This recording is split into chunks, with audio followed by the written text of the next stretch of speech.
जो जितेंद्र नारायण त्यागी उर्फ वसीम रिजवी छोड़कर गए हैं कि क्या इस्लाम में रिफॉर्म्स की जरूरत है, और अगर उन रिफॉर्म्स के बारे में कोई बोले तो उसका गर्दन काट दो या उसको मजबूर कर दो कि वो धर्म बदल ले या उसको धर्म से निकाल दो। ये सही तरीका है क्या? सैयद रिजवान अहमद साहब, क्या इस्लाम में रिफॉर्म की जरूरत है? और ऐसी धमकियां कि इनको मारने पर इतने का इनाम दिया जाएगा, इससे यही होगा कि कोई वसीम रिजवी कल को फिर जितेंद्र नारायण त्यागी बनेगा? सुशांत भाई शुक्रिया। जय हिंद, वंदे मातरम। आपने सुशांत भाई नब्ज सही पकड़ी और मरज आपने सही पकड़ा जो आपने सवाल पूछे जितेंद्र त्यागी भाई से। सबसे पहले तो जितेंद्र त्यागी भाई को शुभकामनाएं इस नई पारी के लिए, इस नई इनिंग के लिए। ये इनकी अभिव्यक्ति की आजादी में भी आता है, उनकी चॉइस है। 3 कारणों से, वो सीबीआई वीबीआई सब बकवास की बात है, 3 कारण से वसीम जितेंद्र हुए। एक, सनातन धर्म से प्रभावित होकर, दूसरा इस्लामिक लिटरेचर से नाराज होकर, और तीसरा जो आपने पकड़ा सुशांत भाई, मुसलमानों की असहनशीलता की वजह से।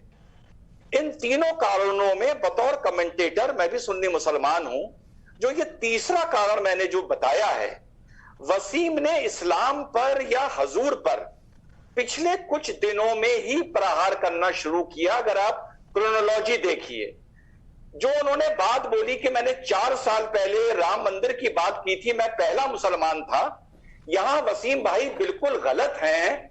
मैं आपको व्हाट्सएप कर दूंगा 2003, यानी आज से 18 साल पहले मेरी सेमिनार की पेपर की कटिंग्स हैं, जो रिजवान अहमद ने कहा था वो जगह राम मंदिर की है, वह राम मंदिर ही बनना चाहिए। इन्होंने तो 4 साल पहले कहा था।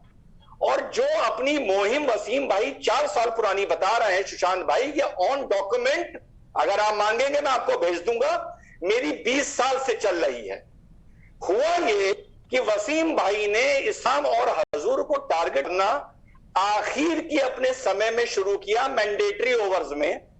शुरू में ये अपनी चाहत की वजह से, अपनी मर्जी की वजह से, अपने प्यार की वजह से, मैं कोई सरकाजम नहीं कर रहा हूं, इन्होंने राम मंदिर की बात की, इन्होंने अच्छी बातें की।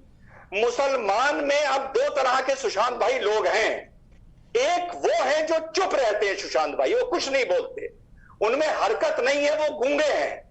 और दूसरा बदतमीज है जो सिर्फ गाली देता है और कोसता है। सिर्फ 2 तरह के मुसलमान बचे हैं। जब भी किसी मुसलमान से वो किसी फिरके का हो, ये बात बोलो सुशांत भाई के मैं आपकी इस बात से इत्तेफाक नहीं रखता, उस फिरके को या उस मुसलमान को सिवाय गाली देने के तुम्हें और कुछ नहीं आता। ठीक है, तुमको नहीं। मुझे इस पर रिएक्शन लेने दीजिए सर। हाफिज गुलाम सरवर साहब, क्या ये इतनी असहनशीलता क्यों है इस्लाम के अंदर, मुसलमानों के अंदर, कि कोई वसीम रिजवी जितेंद्र त्यागी बनने पर सोचने लग जाए? देखिए, वसीम रिजवी जितेंद्र त्यागी बने हैं, अब कितना त्यागेंगे आगे वो तो प्रतीक्षा करेंगे, हम लोग भी, आप लोग भी देखेंगे। और मुझे बड़ा अच्छा लग रहा था जब आप खुलकर उनसे सवाल कर रहे थे और वो जवाब दे रहे थे। और आपके सवाल से ऐसा लग रहा था कि शायद पैनलिस्ट को अब सवाल करने का आप अवसर नहीं देंगे, क्योंकि बड़ा अच्छा सवाल आपने किया। और जो जवाब उन्होंने दिया है उससे स्पष्ट हो गया है कि वो हिंदू धर्म उन्होंने अपनाया नहीं है, उन्हें भगाया गया, यह आरोप उन्होंने लगाया।